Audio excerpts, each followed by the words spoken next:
வணக்கம் மக்களே.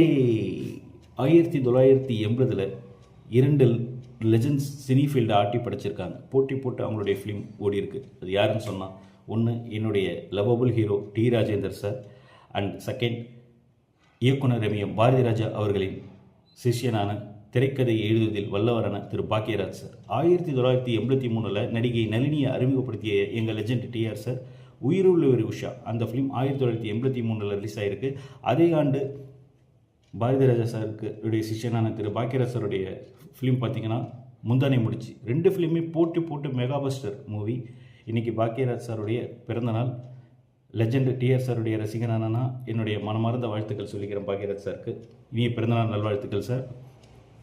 பொதுவாக பாரதி ராஜா சாருடைய சிஷ்யனான பாக்கியராஜ் சாருக்கு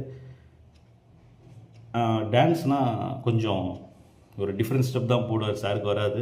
பட் ஃபைட்டுனா சொல்லே வேணாம். மாஸ்டர் ஓகே ஷூட் ரெடி அப்படின்னு சொன்னால் உடனே ஸ்பாட்டுக்கு வந்துடுவார்னு சொல்லி அவருடைய பையன் சாந்தனு ஒரு மீடியாவில் சொல்லியிருக்காரு.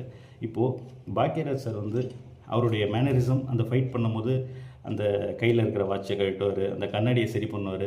ஸோ இன்றைக்கி அவருடைய பர்த்டேக்கு ஒரு சின்ன இமேஜினேஷனாக சாருடைய வாய்ஸில் பேசினா எப்படி இருக்குன்றது இன்றைக்கி நான் ட்ரை பண்ணி பார்க்குறேன். பாக்கியராஜ் சார் இப்போது அவர் பேசினா எப்படி இருக்குன்னு.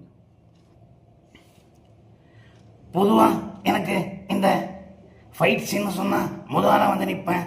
ஆனால் டான்ஸ் மாஸ்டர் கூப்பிட்டுட்டே இருப்பார், சார் வாங்க சார் ரிஹர்சல் பார்க்கணும் சார்னு. ஆனால் இந்த டான்ஸ்னு வந்தால் மட்டும்தான் எனக்கு அலர்ஜி. எனக்கு இந்த டான்ஸ் சுத்தமாக வராது. நன்றி, வணக்கம்.